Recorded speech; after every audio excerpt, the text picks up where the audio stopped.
In 1 Samuel chapter 22, verses 1 through 10. David's on the run, is he not? Who is he running from? Saul. Why is he running from Saul? Okay, because Saul wants to kill him. Why does Saul want to kill him? Let's go deeper than jealousy. It's what? What's worse than jealousy? What's worse than hate? Envy. Envy. Remember, when did that envy start? When did the envy start? Okay, when he came back into the city after killing Goliath, the women were praising and dancing in the streets, and they were crying out, Saul has slain his thousands, but David his 10,000s. They exalted David over the king, and envy grew up in the heart of Saul, and he despises this man, does he not? In fact, he has 2 times referred to him as the enemy. The enemy. And he has made it his mission, his goal, to destroy him, hasn't he? He is literally consumed with David, and he's doing everything he can do to destroy him. So David is on the run. He's already made a couple of stops, and in this chapter he's about to make 3 more stops that we'll talk about. Okay, we divided the section into 3 points. Who has a good outline for us? Anybody? Nobody. Okay, Larry said he's got a terrible outline, but he'll read it anyway. No, he didn't say that. He said he's got an outline. He just didn't know whether it's good or not. Go for it. David meets his supporters. Okay, David meets his supporters. David seeks safety for his mother and father. Okay, David seeks safety for mom and dad. Saul condemns his servants. Ooh, Saul condemns his servants. Wow, good stuff. I put down 3 points too. They're almost identical to his. David's band of 400. Okay, number 2, David's bargain with Moab's king. Now that's interesting. Okay, Moab's king. We'll talk about that as we get into that particular section. And then lastly, David's birth is revealed to Saul. His birth is his place where he's staying, okay, where David has been, his birth, B-E-R-T-H. Okay, when David fled from Gath, where did he go? Yes, David therefore departed thence and escaped to the cave Adullam. Folks, Adullam is really not the cave's name, okay? It should say the cave of Adullam, the cave near Adullam, okay? Adullam was the city, all right? And in and around that city was this large cave. In fact, there were numerous caverns in this particular area. It was not too far from Bethlehem. It was in Judea. It is in an area known as the Shephelah. And it is just quite a few foothills that are there and several caverns. So David took refuge in one of those caverns, okay, at this particular time. Who heard that he was there and went down thither to him? Yes. And when his brethren and all his father's house heard it, they went down thither to him, his brethren and his father's house. Where did Jesse live? Y'all remember? What was the city of residence? Bethlehem. Okay, Bethlehem. And folks, Adullam is near Bethlehem. So they found out that David was in Adullam, near to the city of Bethlehem. And so the family gets up and they go down to talk with David and to confront him and to see how things are going. I put a little lesson right here. Family is important, is it not? And folks, when one family member suffers, all family members suffer with it and also seek to support and encourage and help. Or at least they ought to. That's what good families do, don't they? And so his father, his mother, all of his brothers. How many brothers did he have? Anybody remember? Nobody remembers? You have to go back and study that. Somebody bring that back to me by the end of the session. You'll start looking on your on your internet and stuff, but he had several. We talked about it, okay, when he was being selected as king, remember? They went through all those brothers until they finally got to David, okay?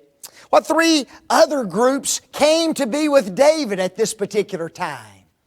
Number one, those in distress. That little word distress means a narrow place, confinement, straitness, straits, distress, stress, anguish.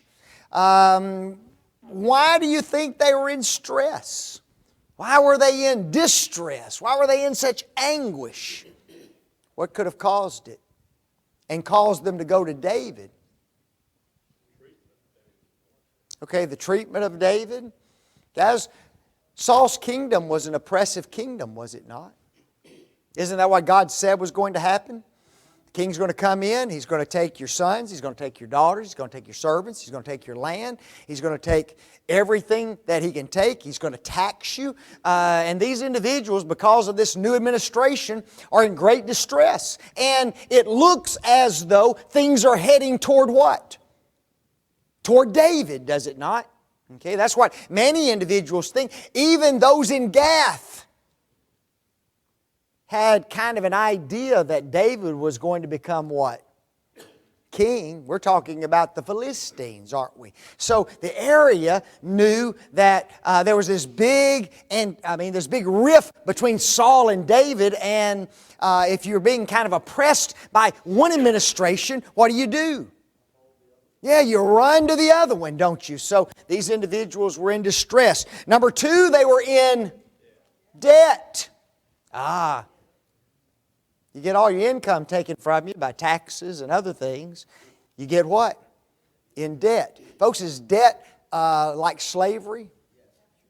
Oh yeah, debt's like slavery, is it not? Kathleen and I, there was a time when we had several $1,000s worth of debt. Not just big debt like cars and stuff, but credit cards and other things. And let me tell you what, when you're making those minimum payments and just barely getting by month to month to month, you feel the stress, don't you? And then you miss a payment, and then they charge you this massive interest, and it's tough. And so oftentimes you look for someone to get you out of the debt, right? If we put our time and our resources and our efforts for David, maybe if David gets in power, he can change some of this stuff, can't he? And so those in debt. And then those who were what? Just discontented. Bitter is the way that word is defined. It's also translated angry and chafed in the King James Version, okay? These were just individuals who are upset. So you've got all these malcontents, do you not? Now, normally, who do you not want on your side? You want the gripers and the complainers and you want those kind of people? That's not who you want, okay? But these individuals are discontent, upset, in distress because of Saul's government. And they're looking for another government, okay? Another leader. And so they're putting all of their efforts behind who? Behind David. Is 400 a pretty big number? Guys, that's a pretty big group of people to hide out in the wilderness, is it not? That's a lot of folks. And that number is going to grow in the next chapter or so. Okay, it's going to get even bigger. Many of these individuals are going to ultimately become part of David's inner circle in his government. They will become men who will become part of his, what they call his mighty men. There were 30 of them in number who were his mighty men, his fighting men, very strong warrior type people. Okay. Colin DeLitch made this comment. There's a large number of malcontents gathered together around David. All who were in distress, all who had creditors, and all who were embittered in spirit, bitter of soul. People who were dissatisfied with the general state of affairs or the government of Saul. So he is beginning to mount his kingdom, is he not? In opposition to Saul's kingdom. Even though it has not been publicly revealed that God has chosen David at this particular time. What position did David take over them? Captain. And he became captain over them. I find that interesting because what that is, he now assumes a position, does he not? He now assumes a place of authority over these individuals. That word captain means head person of rank or class, a prince, a ruler, a leader, a chief, a chieftain, an official, a captain. So it's been made official, right? That I am over these men, that you are loyal to me, that I am your authority. So he becomes their leader at this particular time. True or false? If a group is going to be successful, they must have leadership. Absolutely, folks. It's the only way to be successful is to have good, solid leadership. How many men were with David at this time? 400. That's a bunch. If we had 400 in here, we'd have to get to another building. You know that? Couldn't hold 400 in here. You know that? Couldn't do it. And so that's a lot of people. Where did David go after Adullam? Okay, Mizpeh. And David went thence, now you need to say the whole thing, to Mizpeh of Moab. True or false? Moab is part of Israel. It's false. Where did Moab originate from? Does anybody know?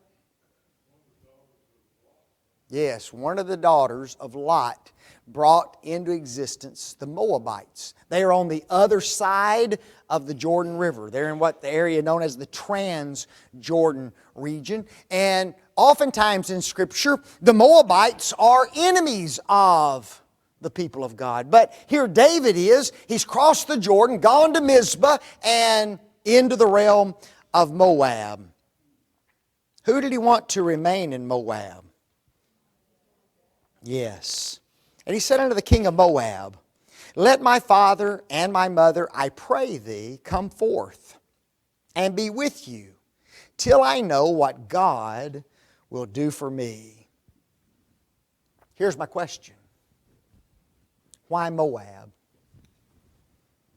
Why in the world would David get out of Judah, get out of the Holy Land, go into enemy territory, Moab, people not of God, and deposit his mom and dad there?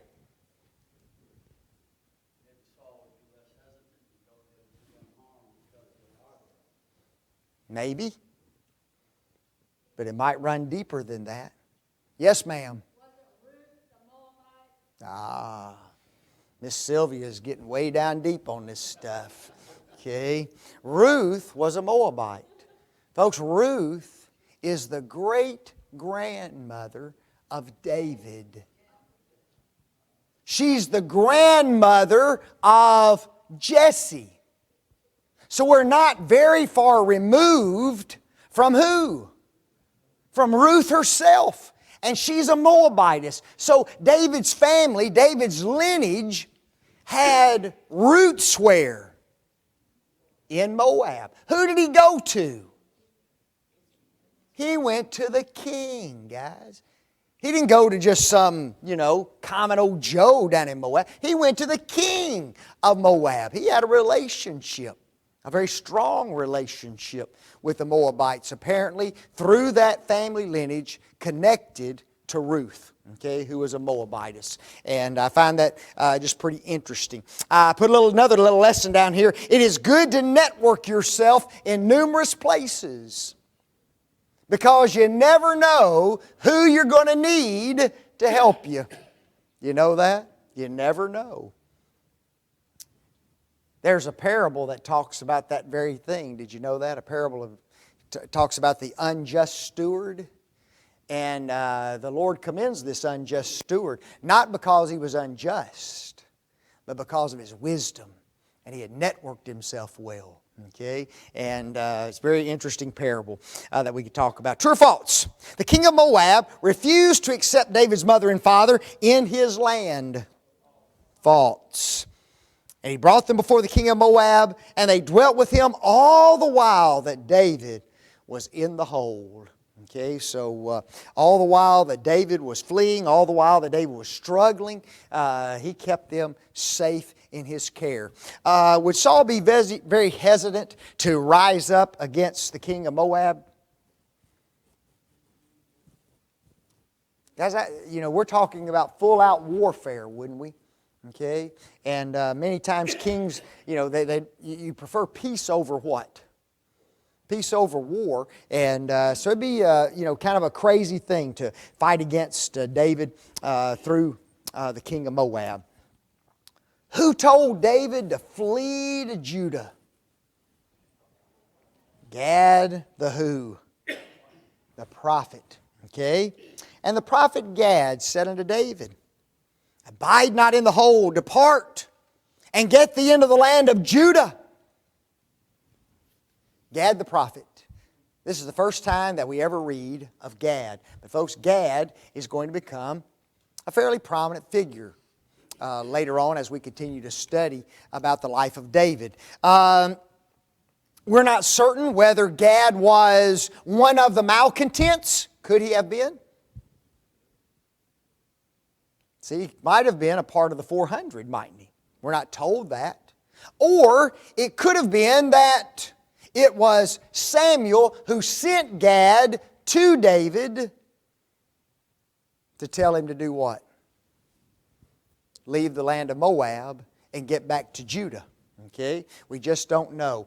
He may have been part of the school of the prophets. Okay? That Samuel was responsible for developing. We don't have very much information. All we know is that he's there, isn't he? For some reason, he's there. And he tells David what? Get back to Judah. I wrote another lesson down. The guidance of a spiritual person is very important in our lives, folks. We need to find someone we can trust and put that spiritual person in our circle of advisors. Okay? Why do I say we need to find a spiritual person to be a part of our spiritual advisors? It's the only one. Okay? Folks, we always need somebody to keep us in right step with God, don't we? Okay? Somebody who is close to God, has a good relationship with God, who understands the will of God, and who, when he makes his decisions and gives his advice, they're based upon good, solid testimony from God's Word. And a prophet would be somebody like that for David, wouldn't it? David was not a prophet. Okay? He wasn't the son of a prophet. David comes from what region? What tribe? Hope you get this. Please get this. Can't come from there. He's got to come from Judah, because Jesus is going to come from him. Right? Okay? Comes from Judah. And it's because Jesus is going to be of the lineage of Judah. Okay? Genesis chapter 49 talks about the scepter coming out of Judah. So he's got to come out of Judah. So it's good to have somebody who is a good spiritual advisor. Number 11, true or false? David gave heed to Nathan's words and departed. That's a trick question, isn't it? That's a trick question. It wasn't who? He didn't give heed to Nathan's words. He gave heed to Gad's words. All right, so just be careful. It's really false. He really gave heed to who? Gad's words. Then David departed. Where did he go? Where did he go? To the forest of Hareth. Yes, to the forest of Hareth. And my notes, if you go online, when I get my notes up, you'll see a little map of where that is. It's almost just dead center in Judea. There were several regions in the land of Canaan that were forest areas. Okay, very thickly covered with not only trees but also what? Undergrowth. Okay, undergrowth is good if you're on the run, right? Okay, you don't want something that others can just easily get through, so you want somewhere you can go, get in there and hide yourself well, and especially if you got how many people with you now? 400 people. Wow, he's got a lot of mouths to feed, doesn't he? Where was Saul when he heard that David was discovered? Okay, he was in Gibeah under a tree in Ramah. Now watch what the text says. When Saul heard that David was discovered, and the men that were with him, now Saul abode in Gibeah under a tree in Ramah. Now Saul abode in Gibeah under a tree in Ramah, having his spear in his hand, and all his servants were standing about him. My question was, why in the world is there all of a sudden all this nitpicky detail about Saul, right? Where is he? He's in Gibeah. Where is he? He's under a tree. Where's Gibeah? In Ramah. Guess what he's holding? He's got a spear in his hand. And he's got what? All these people standing around him, right? All of a sudden, just out of the blue, you got this one verse and all this information is just jammed in there that's so nitpicky about Saul.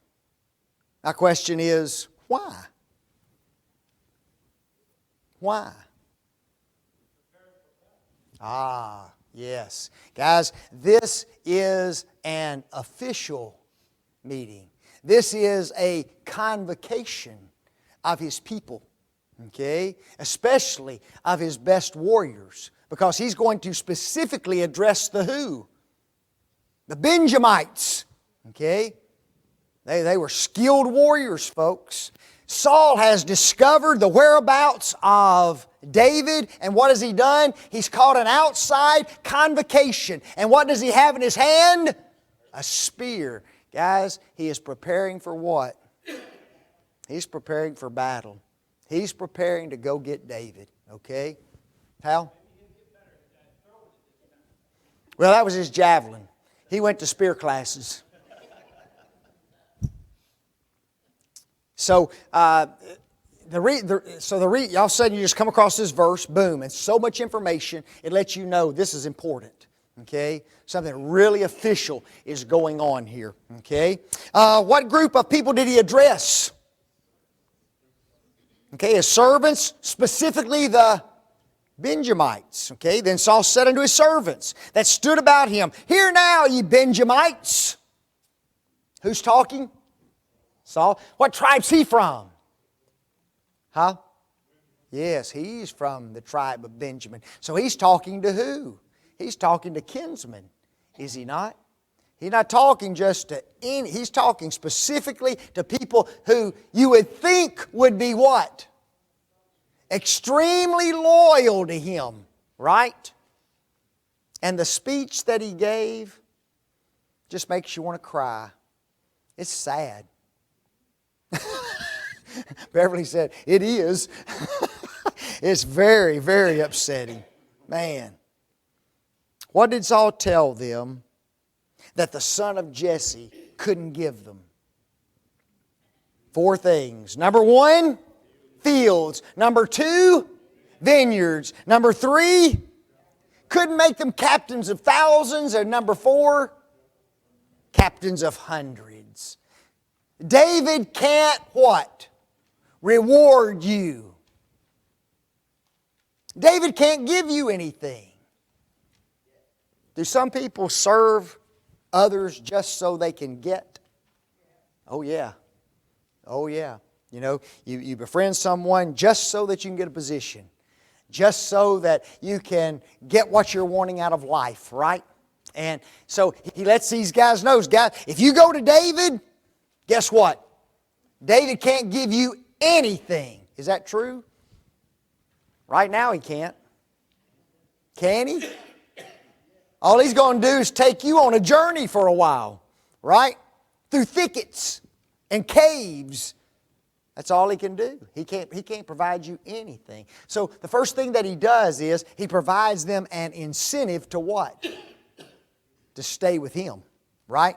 David can't give you these things. So we immediately see the what? We immediately see the divide between him and who? David. Do you think he knows that there's been some folks that have left and gone to be with David? You know what I'd like to know? I'd like to know how many of the 400 had been closely in the administration of Saul. That's what we're not talking about necessarily common ordinary Joes, folks. We're talking about some people that may have been very close to the king himself who've what? Become discontented. Right? Individuals who are distressed. Individuals who are upset with the administration. So they've left. And so Saul may be a little bit concerned about his own kingdom now, right? So he's trying to keep these individuals as loyal as he possibly can to him. That technique is still used even today. Oh, yes. Politicians get elected on the basis of what I can give you. Oh, yeah. The other guy, he can't give it. He can't give you all those things. Absolutely. I mean, it is a political maneuver, isn't it? It's a political, what's the word I'm looking for? Tactic or something that is used. I put down here, in most administrations, there is some kind of cronyism that goes on, isn't there? In every administration. And so Saul had taken from his kinsmen, made them to serve with him, and now he says, guess what? David can't give you these things. But guys, here's the deal, okay? Loyalty to one comes at a cost. Right? Now I'm going to give you vineyards, and I'm going to give you land, and I'm going to make you a captain over 1,000, but it comes at a cost, doesn't it? What's the cost? Yes, loyalty to me. And if I tell you to kill David, then guess what? You kill David. Right? Man. What did Saul accuse the Benjamites of doing to him? Ooh, yes, conspiring against him. That little word conspire means to tie, to bind together, to league together. Okay? Notice what he says. That all of you have conspired against me. And there is none that showeth me that my son hath made a league with the son of Jesse. And there is none of you that is sorry for me. There's two problems with his accusation. What did he say? You've conspired against me, right? And he assumes that they knew about what Jonathan and David were doing. Isn't that true? He assumes that. But the reality is, folks, did they know about the meeting? No. You know, not one of Saul's servants knew about that meeting between Jonathan and David. That was just between those two men. Now, he accuses them of knowing, right? And the second thing that's wrong about what he says is, there's no conspiracy here. Is David doing everything he can possibly do to overthrow the kingdom? No. If Saul had left that man alone, what would David have done? He'd have served him loyally, faithfully throughout the entirety of his kingdom. There was no conspiracy. There was only fear for his life, wasn't there? So his words that he uses here are just completely wrong. Okay? What have they not shown Saul? You have not shown me that my son hath stirred up my servant against me to lie in wait as this day. Guys, you can't show something you what? You don't know. Right? And you can't show something that isn't happening. Okay? It just wasn't happening. The accusation is false. I put this little note down. There are times when false accusations are made against another in order to justify an attack on that person. Right? David's conspired against me with my son Jonathan, so therefore, guess what? I'm after him. Justification for the attack. Okay? Whether it's true, whether it's not true, you just make up a false accusation and attack the person. Here's the thing that really saddens me. And there is blank of you that is blank for me. Boo-hoo. Here is a king standing before the people, and there is none of you who is sorry for me. That is sick. Isn't it? It's sick. Wow. 2 lessons. Number 1, there are times when leaders try to shame their followers in order to provoke them to action. Is that what Saul's doing? Yeah, he's trying to shame them, isn't he? You haven't shown me about the conspiracy. In fact, you've been part of the conspiracy. My own son is against me, and none of you even feel sorry for me. Shame on you. I put down here number 2, this is the sign of a very immature leader. You know what? Guys, leaders are supposed to be what? Strong, courageous, and able to withstand the attacks of the enemy. You know that? Regardless, confident, you know. Men that are just powerful individuals. And here Saul is just, showing his immaturity and showing his weakness, isn't he? And it just goes to show that he wasn't the leader that everyone thought he was going to be. Okay? He had changed a lot during the course of his administration. Who told Saul that he saw David come to Ahimelech in Nob? Good old Doeg. Then Doeg the Edomite, which was set over the servants of Saul, and said, I saw the son of Jesse coming to Nob, to Ahimelech, the son of Ahitub. Now, there's 2 things that are interesting. Now, remember, this is a formal convocation, right? Of Saul and his fighting men. I believe Doeg had already told Saul. That's why the convocation had been called. Okay, he already knew. Now, Doeg, who is a herdsman, right? He's a plant in the group. Saul gives his spiel, shames his brethren, tells them about the rewards, and now who does he have speak out? Oh, Doeg. Now, Doeg, you tell him what you saw. So Doeg just pipes up, doesn't he? You see, Doeg is a yes man, isn't he? Doeg's a man who wants to please Saul. He wants some lands. He wants some vineyards. And so he thinks the way to do that is spill my guts to the king, tell him everything that I know. And so now he informs all the others where he is. Wow, there are some individuals who will use information in order to personally benefit them. They believe the information they share proves loyalty and will get them in the good graces of the leader. You ever met a yes man? Oh, aren't they sick? You know, it's just, just brown nosing all the time. And it's just ugly. What 3 things did Doeg say Ahimelech had done for David? Number 1, inquired of the Lord for him. Now, I want you to go back into the previous chapter while David was with Doeg and see if it says anything about his inquiring of the Lord on behalf of David. Okay? Because that's not said anywhere in the previous text. Okay? But I find it interesting. This is an accusation that Doeg makes. What else did he do? Yeah, it looks like victuals, right? That little word's victuals. That's a good old southern word. Gave him some victuals. Okay? If you don't like the way it's spelled, just change it. V-I-T-T-L-E-S. Okay? Victuals. What is it? What are victuals? Food. Well, I'm glad we got a few southerners in here. Yeah, see, Southern boy wrote the Bible. King James Version anyway. Okay? What's the 3rd thing he gave him? Yes, gave him the sword of Goliath. Let me ask you something.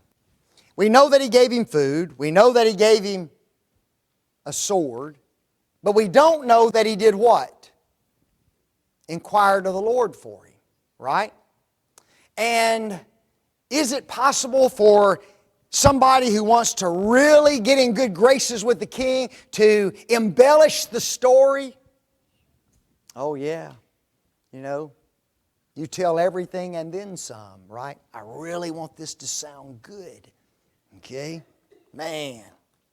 Unbelievable. Let me ask you something, guys. Is this about to get ugly?